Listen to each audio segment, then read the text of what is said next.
సరుకు రవాణా ఒక చోట నుండి ఇంకో చోటకి వెళ్ళేటప్పుడు లారీ లోడింగ్, తర్వాత గోడౌన్స్, అలాగే కూలీలు, ఇంతమందికి ఉపాధి అవకాశాలు వస్తాయి. దాని లాజిస్టిక్స్కి సంబంధించినటువంటి షిప్స్ ఇదంతా కూడా భారతదేశంలో అట్లాగా వ్యాపార వాణిజ్యంలో పెరిగిన ఉద్యోగ అవకాశాలు బోలెడు. డెడికేటెడ్ ఫ్రైట్ కారిడార్స్ అంటే కేవలం సరుకు రవాణా కోసమే కొన్ని రూట్లు పెట్టారు. 100% సక్సెస్ అయింది.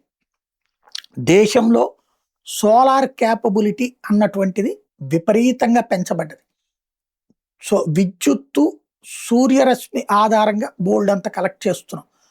అట్లాగే ఎక్స్ప్రెస్ వేస్ విపరీతంగా తయారు చేస్తున్న కారణం వేగవంతంగా సరుకు రవాణా అన్నటువంటిది.